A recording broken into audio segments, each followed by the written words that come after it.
দেখুন, লাথি মেরে দরজা ভাঙা হচ্ছে, স্থান কাল পাত্রটা নিশ্চয়ই পাল্টে গেছে, ইস্যুটাও ভিন্ন, কিন্তু এই দৃশ্য দেখে আমাদের মধ্যে স্টুডিওতে একজন বলতেই পারেন যে ধর্মের কল বাতাসে নড়ে।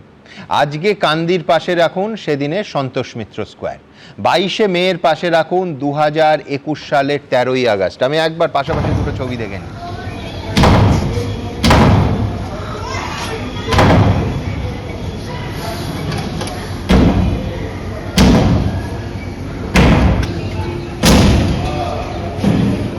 প্রায় পাড়ার মধ্যে মুচিপাড়া থানা থেকে আসা বিরাট বিরাট সব বীর পুলিশের বাহিনী লাথি মেরে ঢুকে পড়ল, দরজা ভেঙে সজল ঘোষকে গ্রেফতার করলো।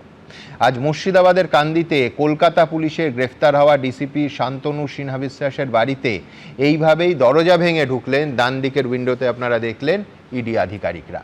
সজল আজ যখন দেখছে যে দুর্নীতিগ্রস্ত পুলিশ অফিসারদের দরজায় অবশেষে লাথি পড়ছে, তখন কিন্তু সজলদের দায়িত্বটা আরও বেড়ে যায় যে দুর্নীতির মাথা পর্যন্ত এই সমস্ত অভিযানগুলো পৌঁছবে তো। সজল, প্রথমে আমি হাত জোড় করি, ওই শান্তনু আর সজল দুটো দরজা, লাথি দুটো মেলালা, দুটো দরজা, শান্তনু আর সজল মেলাইনি। আমার পৈতৃক বাপ ঠাকুরদার দরজা আর এদের তোলাবাজির দরজা, আর এরা অনেক দরজাতেও মাল দিয়ে এসছে। আপনি নিশ্চিত থাকুন, আমি বিশ্বাস করি। আপনি প্রশ্ন করছেন মাথা অবধি পৌঁছবে কিনা, এই যে মই যেমন একটা একটা করে নিচের সিঁড়ি দিয়ে ওপরে উঠতে হয়, জানবেন আপনার এখন মই বেয়ে ওপরে ওটা শুরু হয়েছে লক্ষ্য মাথায়, লক্ষ্য মাথায়।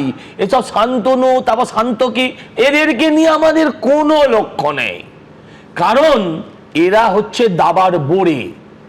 এই শান্তনু বিশ্বাস না কি সিনহা বিশ্বাস, এটা যে কোনো লোককেই তৈরি করে দেওয়া যায় যদি সরকার মনে করে।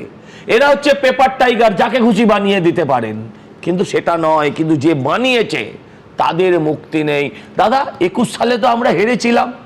আজকে যে জায়গায় দাঁড়িয়ে আছেন অভিষেক বন্দ্যোপাধ্যায়, যুবরাজ, সেনাপতি কার্তিক ঠাকুর, যেখানেই যে নামেই ডাকুন, ঠিক এই জায়গাতে 5 বছর আগে ছিলেন শুভেন্দু অধিকারী, দিলীপ ঘোষেরা।